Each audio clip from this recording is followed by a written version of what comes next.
and welcome back. I'm Michael Sandler, your host on Inspired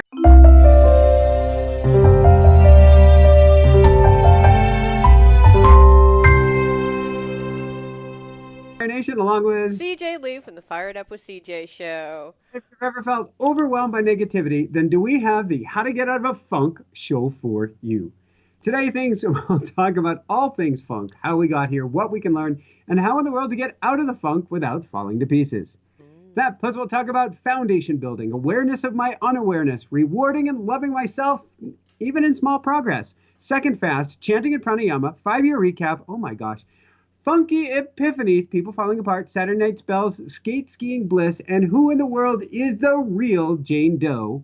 Dear, that is. Of course. So welcome back to the show, Z. Are you ready to shine? Yeah, I am ready to shine. Wow, what happened to you this week, Michael? Oh, it's just been interesting watching people falling apart left and right this week. I don't know if you've seen this. I certainly have in my coaching clients, Yeah, no. in myself briefly last Saturday night, in Jessica for like the whole week. It's just been an interesting, energetic time period for people. And I think we're actually, I mentioned funky epiphanies. We're going to start this whole series for people who really don't have the funds to do any series. We're going to do like $7 series.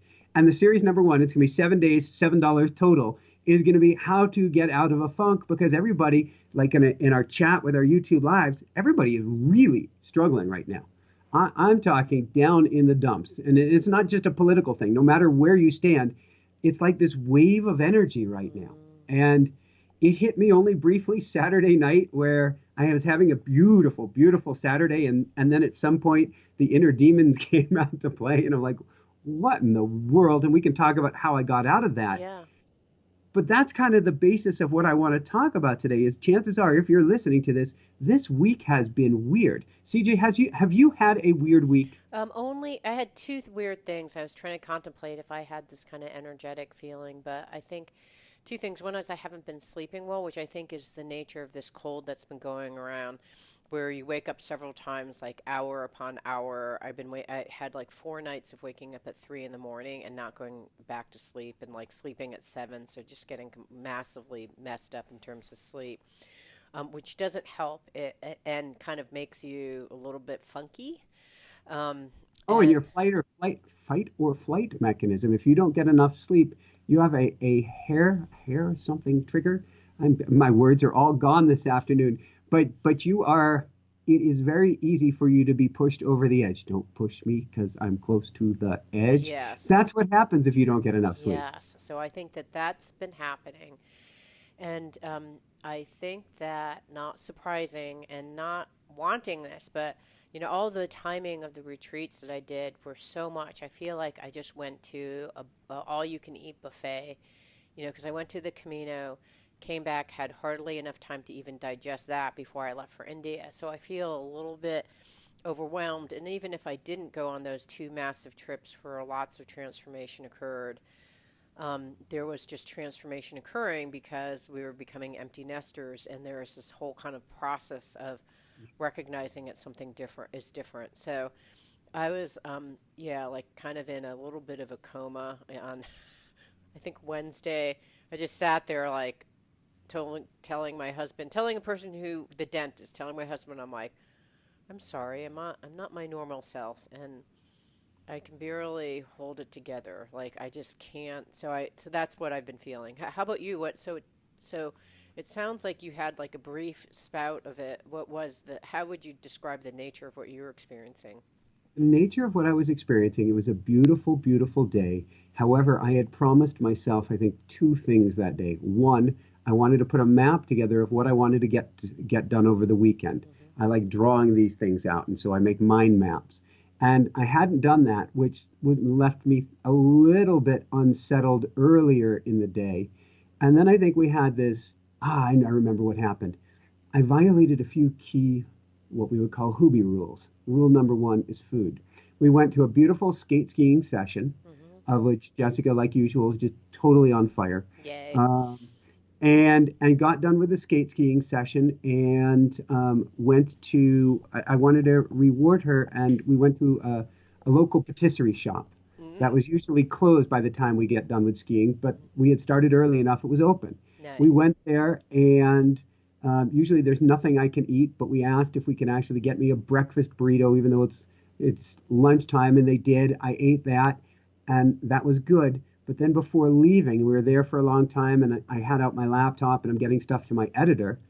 Um, After an exhausting week, but Wow. that's how it is at the moment. Yeah. And I'm like, wow, I'm hungry now. And I'm like, do I really want to get a second meal right before I leave? I'm like, Yeah. that seems a little bit silly. And I'm like, okay. We left. We ended up food shopping, and here I am, glazed over in a supermarket, Wow. and I'm hungry now. I'm Oh cold, no, you crashed. and I crashed in that supermarket, and I left the supermarket without, I didn't buy any immediate food to recover. I got home. Now I'm completely glazed over. I'm weak. I'm tired. I'm cold, and I don't know what I'm supposed to get done. Right. Oh no, And because you and didn't all have of a a. sudden, Oh. ego is like, yeah, da, da, da, da, da, da, da, da. I want to tell you all the ways. I've just been waiting for this opportunity, Michael. I've been patiently biding my time, and you've screwed this up. You've done that wrong. You've done that wrong. You haven't even thought about this. You're completely inconsiderate in Mm. order, and da, da, da, da, da, da. And on it went, and I cracked. I cracked. And I'm in the bedroom basically pounding on a mattress going, why, God, why? And I can step back from see myself that I'm cracking, and so I'm trying to get to a place of love and compassion. I'm going, all right, you need to do some automatic writing now. And I said, I cannot. And I said, all right, well, we're going to do something here. And I think Jessica probably yelled it, and I did probably yelled it at myself too. I had on recently Shaman Durek, who talks about all negative emotions Mm. in his world have some sort of an energy latched onto them. Mm. That there is some sort of entity, energy, wee beastie, whatever you want to call it, that's Right. dragging you down into the muck and mire. And so I managed to crawl to my station, do some energetic clearing work on myself. And then I'm like, oh God, I feel so much better. And I Mm. went to bed, and Jessica's like, well, you still seem upset. And I said, well, I've diffused the bomb, but I still don't know what the hell I was supposed to get done this Right. weekend. Right. And so she actually had me do my mind map before going to bed, which was probably, it was ugly, but it was probably a good thing. Right. But I had a 2 or 3 down hour spell. It seems like people are having a week or month spell right now, but I don't want to say I'm above it. That I crashed. I Yeah. crashed hard. Actually, when you said that, I remembered that I crashed too. I mean, part of the reason I was waking up at 3 is I was worried about my son, my youngest son, and it's about being attached to that motherly role and letting go of things that I get upset about. But it was like an OCD kind of like could not. I was perseverating and couldn't stop. I couldn't stop. I couldn't stop thinking about it. And then I was like, I'm just gonna get up and do the thing that I'm worrying about and just get it off my plate. And it wasn't until talking to my son yesterday where I was like, I'm really sorry. I was totally stressing him out. I'm like, I'm so sorry. And then I think he calmed down and then I calmed down because I think the thing, and I'm wondering whether this happens with you and Jessica, is we're all connected, right? So I'm upset about this thing. I'm churning. He's churning. And so there's just like big churn fest. Like even though he's across the country on the East Coast, there's still an energetic connection. So both you and Jessica are kind of, and someone has to stop. On Wednesday night, I was just asseverating. And then then I went to my spiritual coach because I'm doing a bunch of work before she moves out of town. And she said, well, you have like about 500 tools. I was like, yeah, I do. Why didn't I use those? So then the next day, the same Well, kind of let me thought pattern pause you. came This up. is important. Yeah. Why didn't you use them? Why couldn't I drag myself to automatic writing? At those moments, all systems are on lockdown. Yeah. We're the village idiot. Yeah. I'm You can't, not like, you've picking gone on past the anybody. point of being able to even be resources enough to know that you have tools. So, but luckily the next day, knowing that I had the tools, I woke up and I was like, okay, I'm upset. And so I did EFT and like, and then and got deeper into okay, I'm feeling sadness, I'm feeling anger, I'm feeling whatever it was, and I was able to kind of like let it all go, and that plus the conversation with my son helped. And I think one of the things that you've talked to Tosha Silver, right? Yes, absolutely, And several times. one of the things that she offers that I really like, and that my spiritual teacher my spiritual coach was offering, is to just surrender. It's like, I don't know. Like when people talk about surrender, it's like this tug of war that's happening. It's like, all right, let go. I resign myself. It's kind of like that feeling, but it was the flavor of it that I really like. She said, say to, whomever that you pray to, and say, I have tried my best at figuring this thing out. There's something I don't understand. Please help me gain insight and wisdom to be able to know what the next step is. I give this up and give this to you, God. And and that's like a different level of surrender. It's like, yeah, it's like throw your hands up. I'm like, I give up. I don't know what to do to solve it. I've tried to do it, but like I give up. And I did say that out loud. I don't know if any insight has come, but it did feel good to go like, I don't know what to do. I've tried everything under the sun and it's not working. And that worked too. Woo-hoo. They say in life pain is required, but suffering is optional. And Yeah. and I was watching a little video from Dalai Lama earlier this week, and I think he put it better than me. Although I'm going to paraphrase with putting some Beatles in it. Yeah. And a woman asked the Dalai Lama. She said, "What do I do when there's negativity just running in my mind?" And he said that right, negativity or suffering is caused by one of two things. He said, first, I. And I'll use the Beatles song, probably a George Harrison song, I, me, my, I, me, my. Mm-hmm. It's just this clinging on to my story, my saga. Mm-hmm. And the second is attachment. Mm-hmm. It's holding on to what we want, even though something else may be in the works or it may not come in our timing. Mm-hmm. And that brings us down. If we can let go of that, let go of the I story, and let go of the it has to be a certain way. For instance, I used to have Saturdays entirely off. It was my Saturday Shabbat. I Mm-hmm. will get back there, CJ. Yeah. It is far from it at the moment. Yeah. And even when I start to get there, my ego flips on the nervous system red alert that says, you addict, you need to be working right now. Mm. And I'm not addicted to it, but it gets scared Right. if I'm not working. Right. So that's interesting to watch. Jessica's been an interesting one, and I don't fully know the answer, which is we're a year past really just about the second miscarriage. Mm. And so it was a very, very heavy time last year. Mm-hmm. We're wanting children again. We're apparently not there yet. And there's a whole bunch of emotions associated with this. And then last year at this time, we were trying to get her out of the business. Now Mm-hmm. we have double the staff and she's no further out of the business with the double the staff to try to get her out of the Right. business. Well, because you keep on adding things onto the list, right? Like you have this Not TV so show. much. No, the TV show, we paused a lot. We've Oh. been trimming and pruning, so we haven't added that much, but we haven't found, um, I don't pretend to actually know what the answer is. Yeah. It is, there's a level of how we want things that if we extricate her, we haven't been able to get that level. And it's going to take either a certain amount of detachment going, we just don't need that, or we're waiting for the next influx of capital. Mm-hmm. Because Inspire Nation is a 9-person operation. It's Right. not a, hey, this is a guy on the microphone. Right. That's all coming. In fact, one of the top health authors in the world this week said, "Put on the brakes. I know you want to sign the contract on your next book, but I may have a better deal for you. Oh, good. So hold your breath, or Right. not hold your breath, but hold on." And so what's going on in her mind is oh my God, I'm a year later, and many people can relate to this. Why do I feel like I'm in exactly the same place Mm-hmm. as before? Right. And we're never in the same place. It's always circling around the mountain from a higher vantage point, from a higher learning point. But when the ego gets in the I'm stuck, how do I get out of here? And I can feel her each moment is a screaming voice inside of her because she's every bit as talented at everything as I am. She's just been stuck doing the back end. We glorify it Mm. and call her the producer. And she does have the big picture decisions. She's every guest you hear on the show is because of her, but she's screaming on the inside, I'm trapped and I Mm. want everything anything I can do to help her to get untrapped. It's what I specialize in with coaching clients.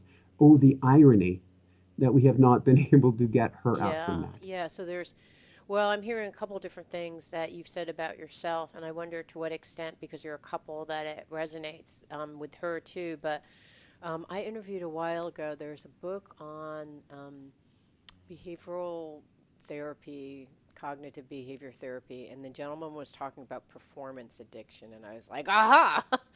It's like performance. It's like performance slash achievement addiction, where you and someone was telling me about um, memory storage and attention deficit, and they're saying that what happens when you have attention deficit is that you get rewarded for doing these things, and so you get rewarded when the show goes out. You get lots of people, so you're kind of like, oh, I'm just going to continue doing this, and so you get addicted to the praise and the achievement. We have the reverse. What's The that? reverse. So what we have is YouTube went way down. In fact, I get to share this video with you to help resurrect your YouTube channel. Yes. YouTube went way down for us September, October, November, December.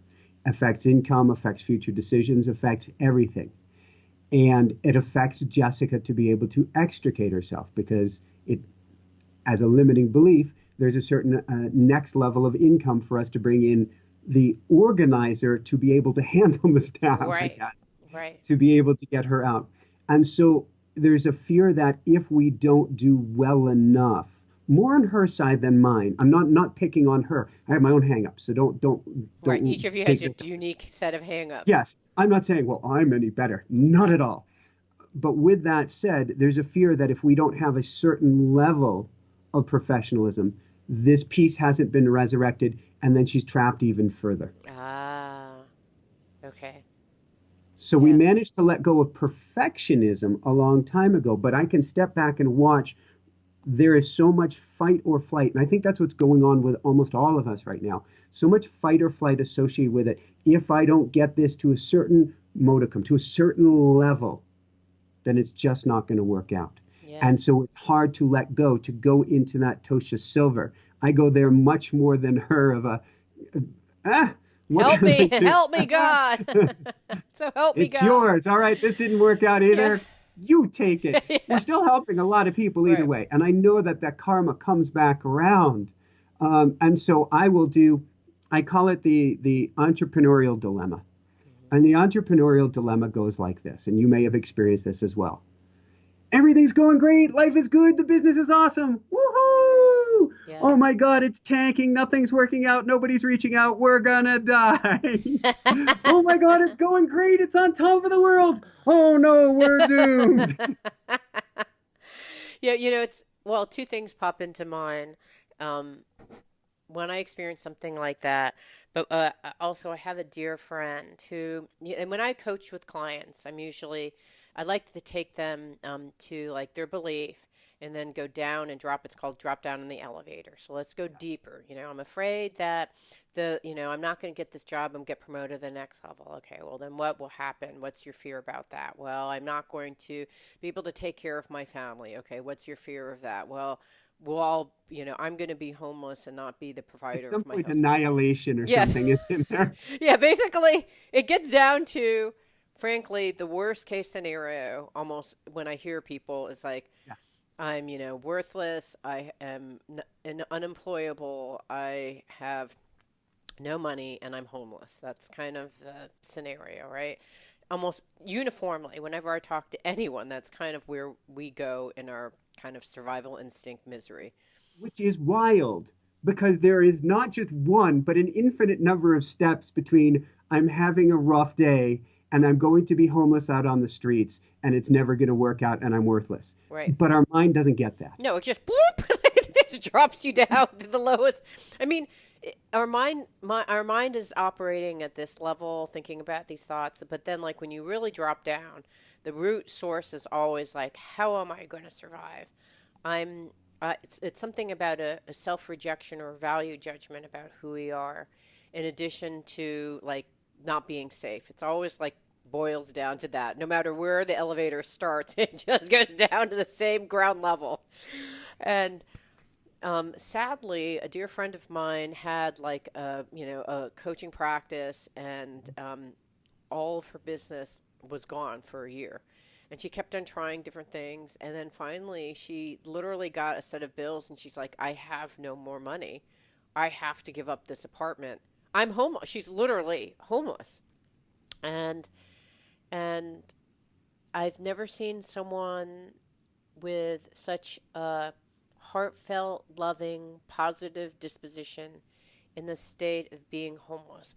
I mean, homeless is and everything has worked out in magical ways. Someone gave her $8,000, which allowed her to like stay a couple of months to like figure stuff out. Um, I came up and like we actually donated some money, or not donated, but like I said, let's do a bunch of sessions so you can make some money, and like, I need help, you need money. And so through the combination of all these efforts, she's been given the message that you're always taken care of, even when you think like the worst case is going to happen, you are always taken care of. It And sounds like you have the thought. well, no, no, that's exactly what we need to hear. And I'm not just speaking me, I'm speaking the collective we Yeah, right now. yeah. Because it is so easy right now to be so, the word that comes to mind is overwhelmed. Hmm. We are all overwhelmed, bombarded in our own lives, bombarded at work, bombarded if you're watching the news, negative, worthless stimulation, as they call it. We are completely overwhelmed. And we released a show yesterday that was my all-time favorite show. Hmm. Jeremy Courtney, who I'm convinced will win the Nobel Peace Prize. And he has a company called the Preemptive Love Coalition. And he lives in Iraq. He lived in the war zone. He worked in Fallujah with all of the kids who had born with congenital defects from chemical warfare, from depleted uranium. He worked with them. He is an absolute angel incarnate. And he knows how we can end war in the Middle East Hmm. because he's doing it. Hmm. And I released that show yesterday. And I want everybody, if you want a heartwarming show that will give you hope in the world, go check out the show Hmm. on preemptive love and Jeremy Courtney. Hmm. It tanked. What It do you mean it tanked tanked? hard. Very, very few people want to watch it. Because they just can't deal with more things about war and People can't deal with despondent. thinking about even peace. All we Mm. can think about is, how do I get through this day? How do Mm. I get through this hour? How do I get through this minute? How do I get through this emotion? We are so completely overwhelmed, which is why when a government goes out of control, when anything goes out of control, when geopolitics go completely out of control, and and you're going, well, that's reflective of the people. Well, the people are exhausted. Yeah. Yeah. I mean, this week was a harrowing week. I mean, there were times where I thought, I actually can't watch the news because I know it's going to upcycle me during a time when I'm not very well resourced. And so I'm wondering, so we were talking about how you get into a funk. How you get into a funk is you have a set of thoughts that then trigger you into like a cycle of not being able to stop thinking. And so, how in my case, I just got up from the bed, which was my cycling place, and moved positions, Well, and that's then did interesting. I haven't tapping, that kind allowed of things. myself much in the studio this week. Yeah. I've been doing all my work in other parts of the house because I've been studying dopamine this week or the Hmm. last few weeks. I'm really studying addiction, but specifically addiction to our emotions, Hmm.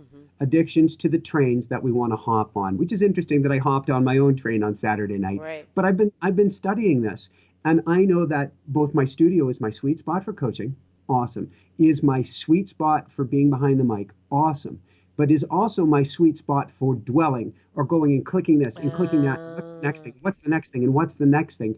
And hyping myself up. hmm. And so when I'm not doing the work, I need to change my environment, which is what it sounds like you did. Yeah, You I said think, my yeah. environment of dwelling is the bed. Yeah, it's funny because in NLP they talk about if you're trying to change behaviors that you actually have to look at environment, like where, who, like is there a certain particular person? It could even be your self-talk in your case, right? Who is the person that gets into that triggers this particular behavior? when. Like, so there could be like a specific time, like for me, it was the morning when this happened. So if I just wake up and I'm not sleeping, I get out of the bed, I can stop the kind of like cycling that happens. So it's the who, what, where, when, and then why. Like at the highest level, like why is this happening? And What so, am I getting out of yeah, this? like what, there's some reason why I'm doing this or some benefit that I'm getting out of this. And so, if you can't, like, it's basically looking at the who, what, where, and why, and looking at, okay, well, if the behavior is happening, maybe I need to do it at a different time. Maybe I need to change in the room. Maybe I need to get out of bed, or avoid that person who seems to be triggering me. I mean, for me, it was like the various stuff in Congress. I mean, it was a triggering. I knew it was going to trigger me.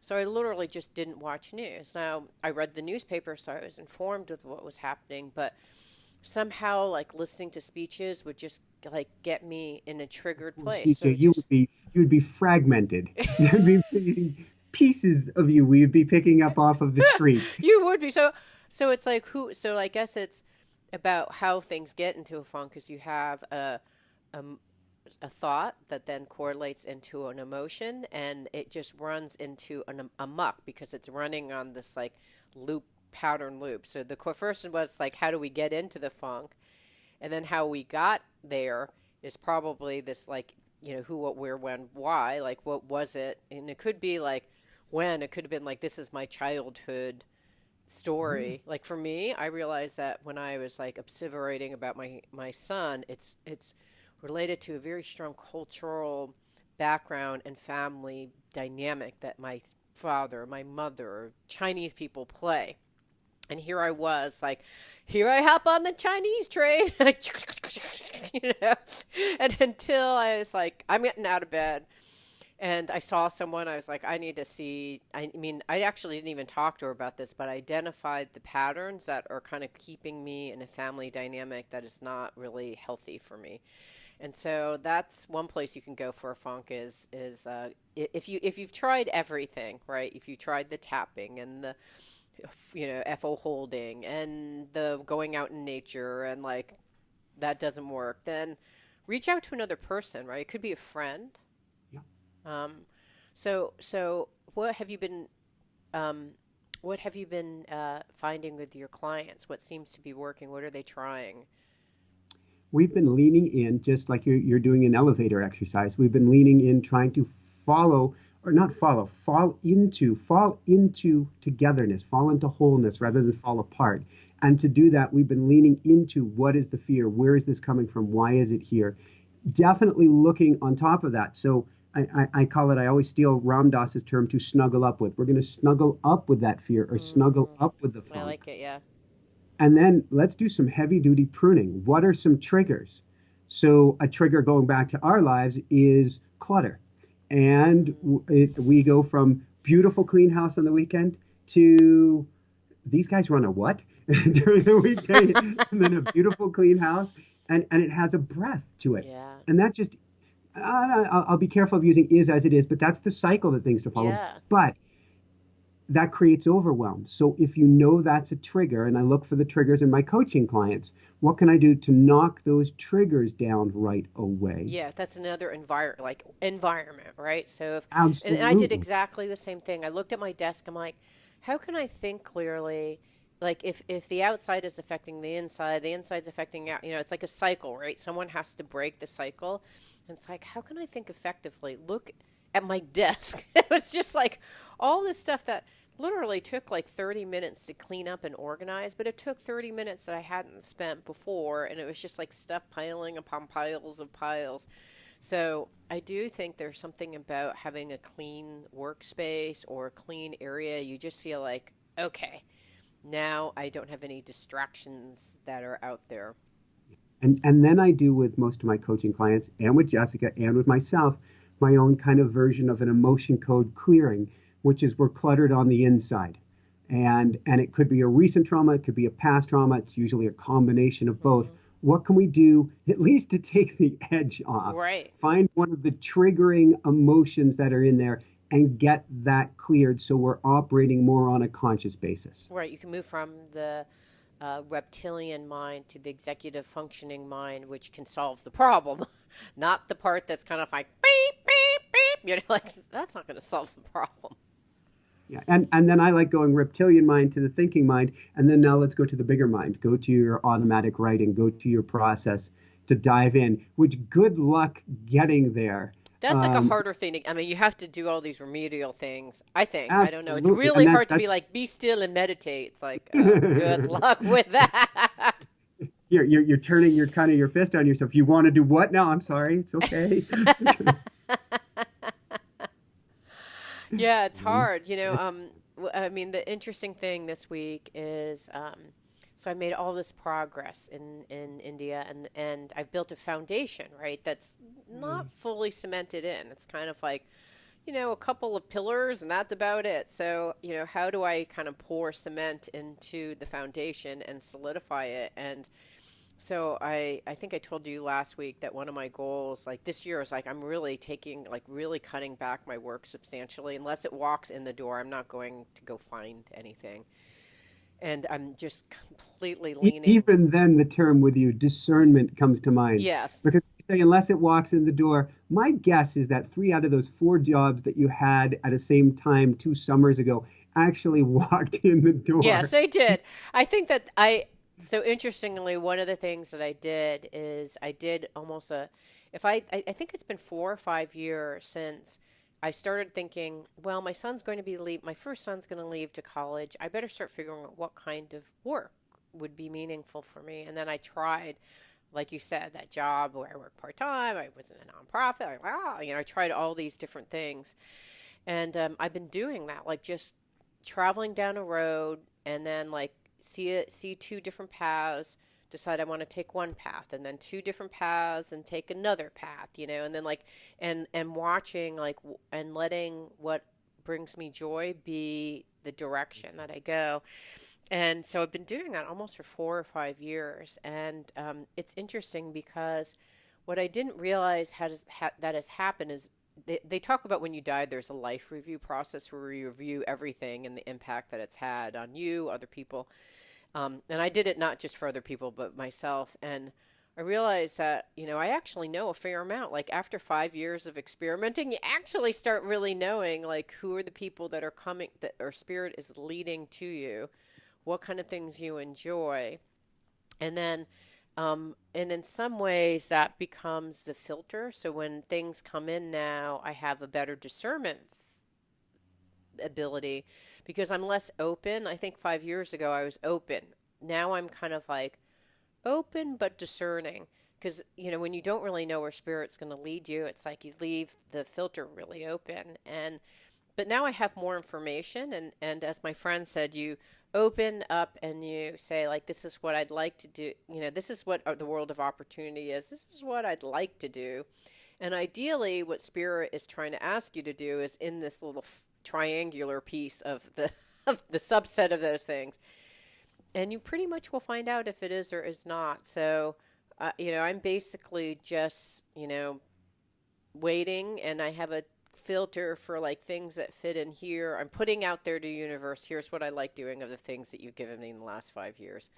Please bring forth these things. Tell me if I'm on the right track. So if things come, I'm like, okay, I'm on the right track. If they don't come, it's like, okay, maybe I need to be more open and like feel, trying other things. But I did my 5-year review, and part of that foundation building is getting clear with the work that I'm doing.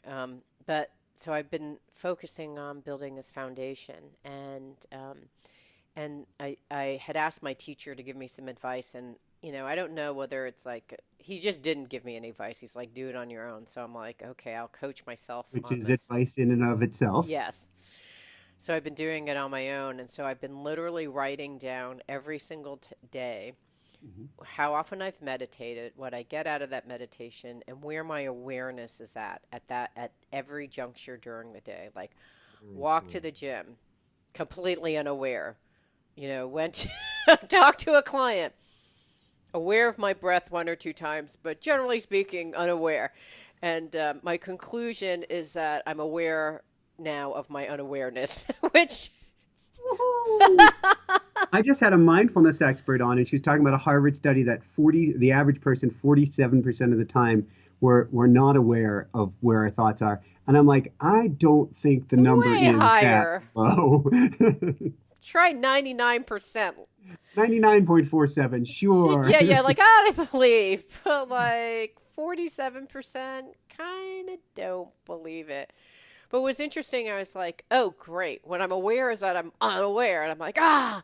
And then I thought, no, like, I think that the thing is when you're going through the kinds of cycles that you and I are going through, the whole kind, gentle, easy, good is very important. And so Yes, I was like, if you want to continue this journey, as a coach, you have to provide some type of rewards or love or gratitude or whatever. Something needs to shift in terms of your energy because if you focus at 99.47% of my day is unaware and the only like point, whatever, the other half 0.5% was when I was meditating.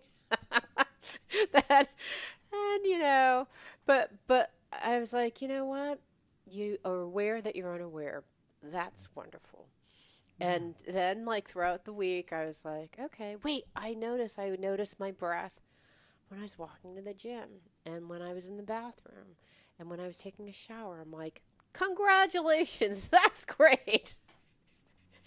And so I think that's part of another tactic to get out of the funk is like, give yourself love, you know, congratulate yourself because there is stuff that's happening. It may not be what you're expecting or what you're wanting, but it is happening. And take the small stuff and love yourself for those things.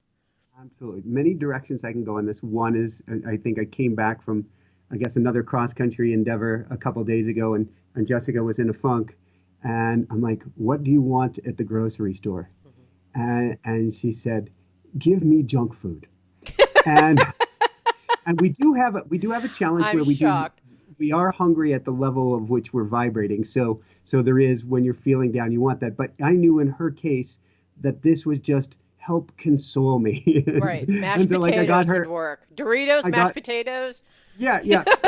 They were out of mac and cheese. I got her a bunch of still handmade like organic raviolis, but there Right. were some organic Reese's kind of or peanut butter cups. Yes, yeah. And the next day It's she's like, closer. I ate the peanut butter cups. I'm like, that's good. She goes, no, I ate all of them. And I'm like, no, that's good too. Yeah. There is something, if we're not doing this on an everyday basis, of take care of your wounded inner child. Give her what she needs. Don't worry about it. Love her up. If this is an everyday junk food, all right, now we're going to have to talk. But I'm so glad that you shared. If I pause for a second, I'm so glad that you shared about having this wide V or W. I'm thinking of Yes Man, the movie Yes Man. Jim Yeah. Carrey at the beginning, he says yes to everything. Yes. That gets him in a lot of trouble, and he learns I got to be more discerning and more discerning. But you're 5 years in, and you're actually even a lot longer than that on this whole awareness train, Mm-hmm. and you are still honing in on your purpose. The reason that I'm sharing this, and I'm so glad that you shared about this, is because so many people will be listening today. I put out my arms as if everybody's behind me here and going, I need to know my purpose now. I'm told I'm not a good person. I'm completely lost and off track if I don't know my purpose now. Now. But the fact is, to me, there is no one purpose. There is no, well, CJ Liu came here to do exactly this thing on January 21st of 2022. And if she doesn't do that, then, well, she's a loser. Right. Right. That's not And I how go it down a works. straight line. Whoop. Like it's not like that. No. Well, He is, actually, for some people it is, but for the vast majority of us, it is not. yes, there is some people who will wake up at age 12 and say, I'm supposed to be a doctor. And they are. But even there will be tangential turns always on their path. Mm-hmm. And so to say, if I don't know that one thing, that my life isn't meaningful, I am off track, I am lost. That's what I'm trying to help people understand today. Nothing could be further from the truth. Even somebody as expert as CJ is still having to stumble and find her way. Yeah, absolutely. And And using your heart as the actual fine tuning instrument. That's the compass. Yeah, that is completely the compass. So if you're not feeling it, it's like, well, that's probably not what you need to be doing or what should be done. Or, it's just, it's not meant to be right now. When will it be? I don't know. When will you know? You know? I don't know. Well, when will that time come? I don't know. Like, I think it's best And to there's be the in that corollary, which mindset. is you may know that where you're at is not where you want to be. And it may not be that we make a radical life-ectomy to get where we want to be. We may have to go, okay, where I am right now is uncomfortable. How do I use it as an investor in my future, as a Right. supporter for where do I want to go? And if I set the intention each day, this is going back to awaken awareness. My intention is there is something better for me. I am working to it, even though I am here right now for the chop wood, carry water purposes, for instance. But if we have that intention each day, we will get there. Keep that desire burning bright. In fact, do exercises to magnify and magnify it still. In my automatic writing course, I have people focusing on the emotion. What's the state you want to get to?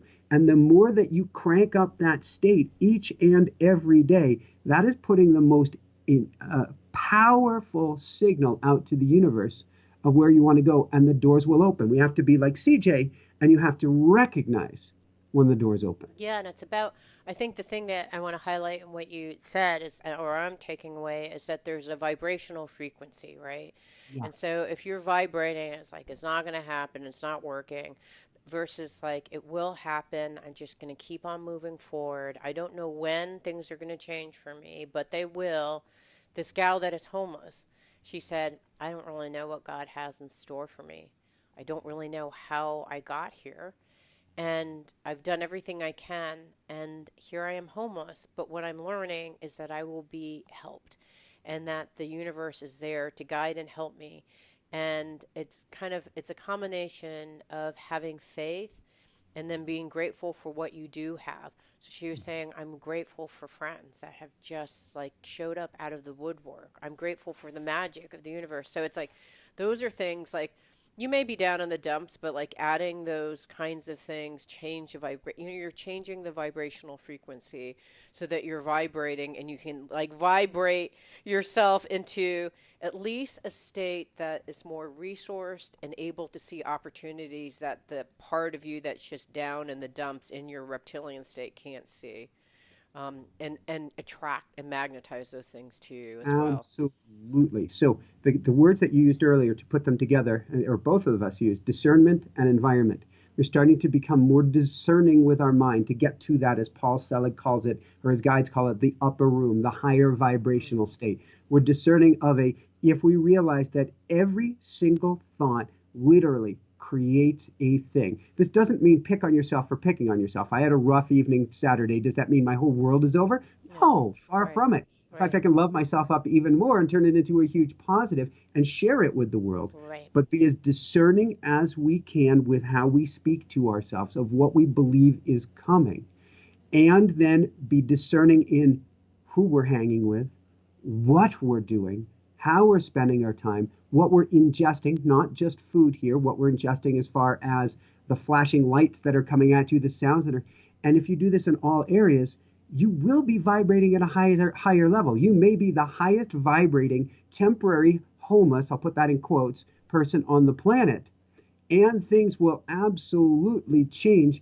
And while they're staying in that place, you are now changing your world in ways you can't even imagine, and everybody's around you. How does it, in a sense, literally get any better than this? Yeah, I mean, this gal who's homeless now is like literally facing the worst fear that she's ever had.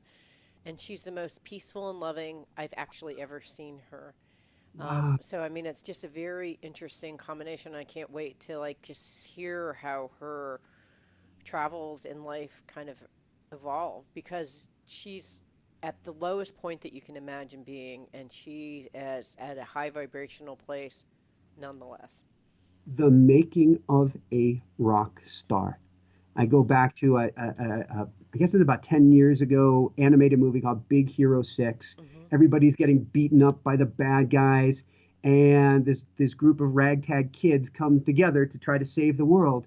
And they look at everything that's taken place as they call it backstory. Mm.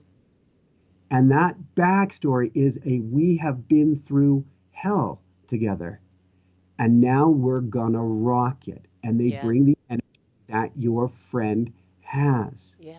And so this is molding her. I'm not making light of it. The opposite. I never make light of anything like this. But oh my God, is this woman on fire? She is. She said to me, she said, I said, so what, are you moving? She's like, no, I'm not. I'm like, what do you mean? She's like, I'm letting go of every single one of my possessions. I'm literally not being attached to anything in this place. I'm selling all of it or donating it. I just am letting go of everything. I mean, That's it's freedom. it's pretty phenomenal. She is kind of phenomenal in so many ways. And okay, so the other thing I'm doing right now is I'm on this fast mimicking diet, and in some ways, what this fast mimicking diet is doing is kind of like a mirror to what we were talking about. It basically, you're in a fast where you're mimicking a fast, not quite at a fast. So I'm eating like 800, maybe 850 calories a day, mostly made up of vegetables, a little bit of fat, and no protein, or very little protein. And what it does is by the time you get down to like the bare essentials, what happens is your body goes, well, what's going on here? I guess I can't burn sugar and all those other like wonderful bakery treats that you usually give me. So I guess I'll start burning your fat. So it starts burning your belly fat and like, doing this kind of thing that you always wanted, but you didn't realize that you actually needed. And then it actually works in cell regeneration because it's like, well, I can't be supporting all these cells. So these I'm wiping out.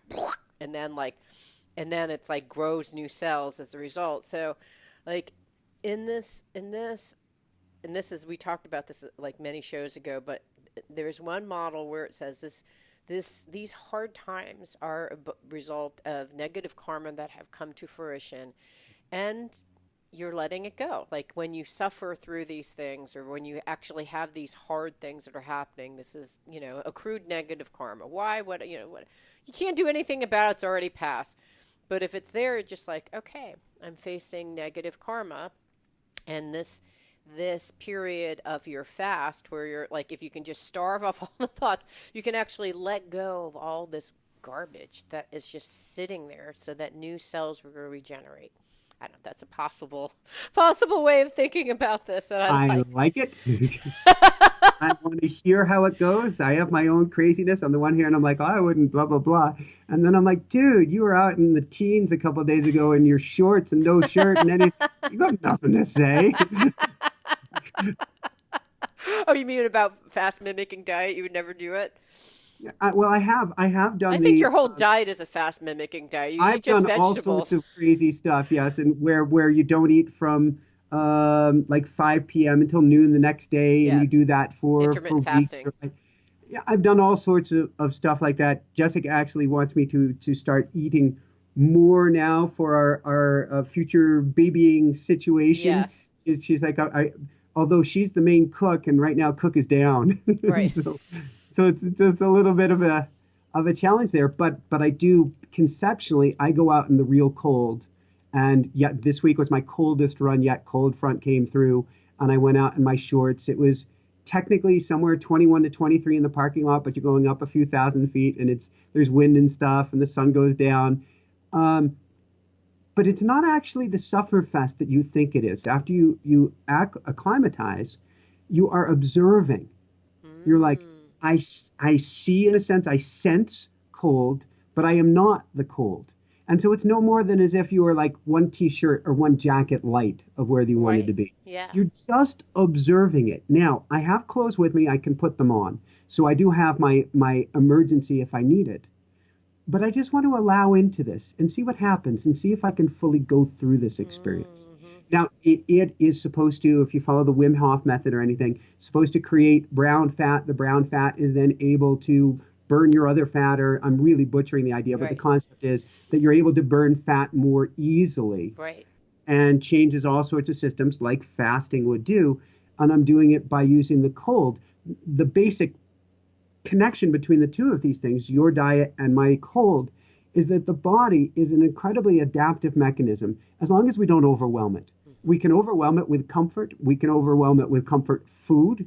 We can overwhelm it with so many different ways. But given half a chance, it is so incredibly resilient. And if we just lean back into that, which is a lot of what we're talking about here, if we can lean back and let go of the attachment of I need the diet this way. I need the temperature this way. Right. I need the anything this way. Right. Right. I can let go. Well, it's kind of like taking all this extra stuff, whether it's my friend selling all of her stuff and saying it's gone, which allows her to be completely empty in some weird way, like in this beautiful way, actually, right? Or if it's me, like, okay, no more starch for you to feed on, body is gone, and it's like, well, I guess I gotta work on this other stuff. Or you going like, okay, no more heat, it's no more clothes. You're yeah, gonna figure this out. you're gonna figure out how to be warm. But I think it's because this is like when you're down in the dumps, like it's only like it's very natural, and I think most of us, including myself this week, just sink down further. And then I guess you could go like, well, I'm down in the dumps. I'm clearing out all sorts of stuff. This is an opportunity to do what you said was the focus in the horoscope for this calendar year, right? It was cleaning up. What was it? Like cleaning up Out that which is under the carpet. Yes, this is your opportunity, Michael and CJ, to clean up that which is under the carpet. Time's up. You've been like, kind of hanging on to this stuff, CJ, for a really long time. We're going to like make you miserable enough that you go, oh, I see, it's my family and the dynamics. Ah, okay, I'm finally letting it go. So maybe that's like the equivalent of what's happening to us all. Is like we're experiencing these really down times. It's bad karma come to roost. Thank God, it's over. And like you've just cleared out some of your bad karma pile. And what is going to happen is there's going to be emptiness, and from emptiness comes fullness. So it's just having faith that that's the case, which is hard. But I think almost every single time in my life when I've hit these points, that same dynamic of, fall, prune a bunch of stuff that you don't need, attitudes, clothing, calories, fat, whatever, at dead cells that aren't generating, aren't super healthy, prune it out, and then be stronger and on the other end. I mean, I think every single time that's happened to me. Have you ever had that not happen? Every single time, and I've been knocked good. There's a part of me, I'm such a law of attraction guy, but I do really, I'm like, knock on wood, I hear inside of you. But no matter how many times these things have happened, they have always, and I'll go back to the one most pivotal moment in my life, which is I'm racing in Europe. I'm trying to make it to the Tour de France. I'm on my bicycle in the French Alps. I'm waved through a turn by a safety official, giant crowd cheering me on, right into an oncoming car, a full-size car. And that ended my career there, then, in the moment. And for 6.5, 7 years, I was in and out of back pain centers and had PTSD. In fact, as I say it, now my back will start to hurt because there's a memory. The body has a memory to it. It's okay. It's okay. I would have said at that time, God is dead. There is no God. Now, if you ask me, a couple of decades later, that was, God, I wouldn't wish that on anybody, but the most important and pivotal and positive experience of my life that had to happen to shift me in this amazing direction. What was I wanting to do? Race bicycles in Europe at the top level. What was that going to take? The very thing that I kept saying no to, taking drugs. Sorry guys, that was the path. Right. I raced with Lance. I was then at the Olympic Training Center. We was there. That was the path. Eventually, I would have to either cross my boundaries or what? And so God, source, universe took me out. And I said, this is the worst thing that could ever happen to me. Ever, ever, ever. No. It was the worst. I had I want to call it the attachment flu. I was completely attached to my cycling as my identity. And it took a good 6.5, almost 7 years to let go of that identity. I'm still a crazy athlete. I love it. Right. but I let go of that part of me and allowed something more. Now, I don't want to belittle if somebody is facing grief, if somebody's facing loss of a loved one, or any of these things. But if we choose over time to take the fertilizer that we are being given in the moment, something special can grow out of it. And I would add to what you're saying, the only thing I would add to it is kindness, love, and compassion. Or if you can't get that far, at least a little patience Right. for yourself. Or mac and cheese. Like pick whatever it is. Do what You it takes. do what it You do takes. what it takes Well, mac and without cheese, like judgment. mac and cheese actually increases the dopamine, right? Like if all the else fails, go get a chocolate bar. I mean, do what you need Well, to do to shift things around. this morning she started showing me baby clothes from Patagonia.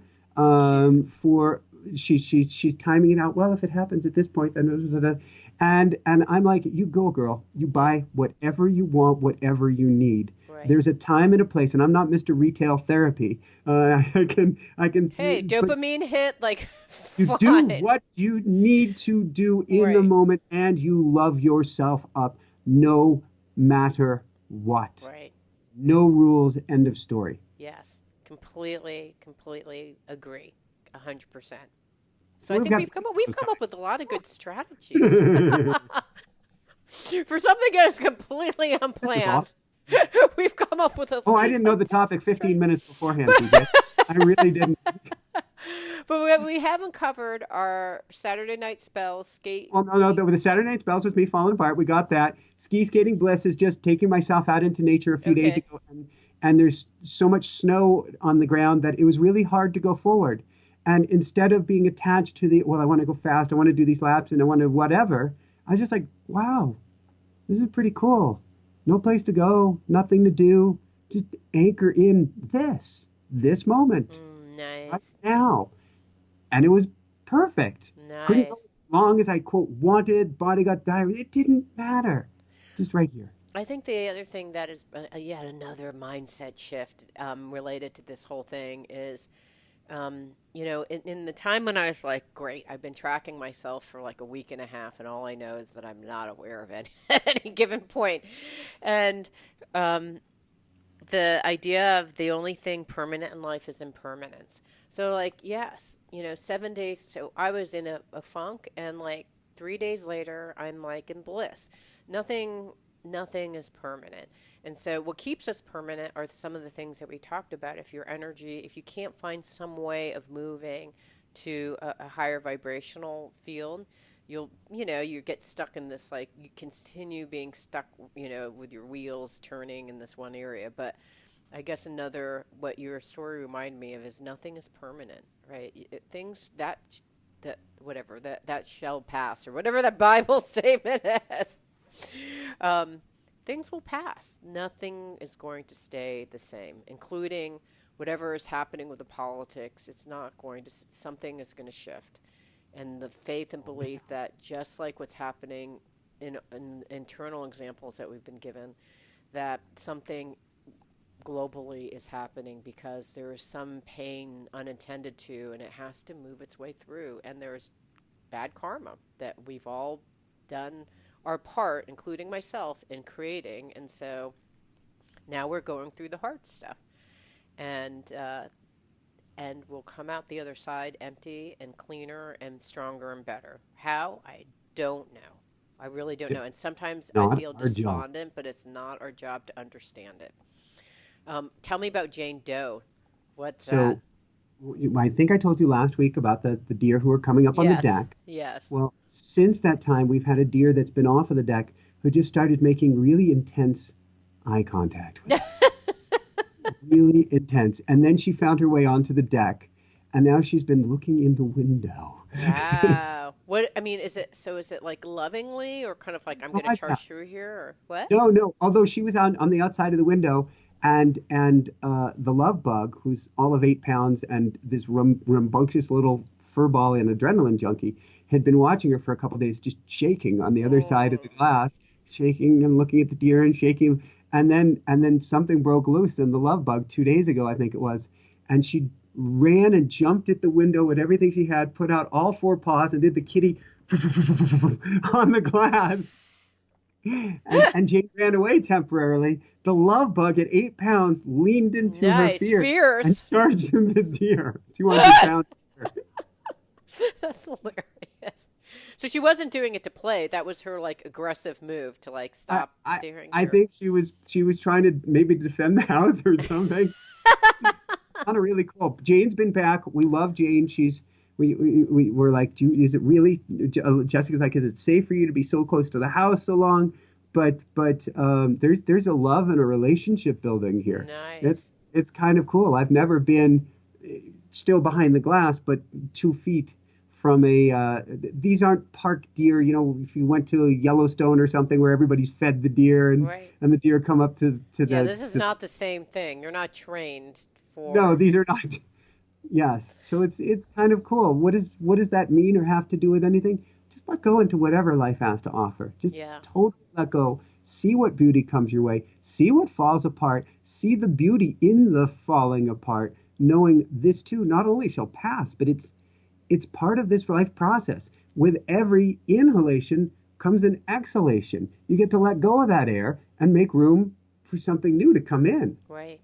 Yeah. And well, it's the last thing that I have been doing is chanting and doing pranayama.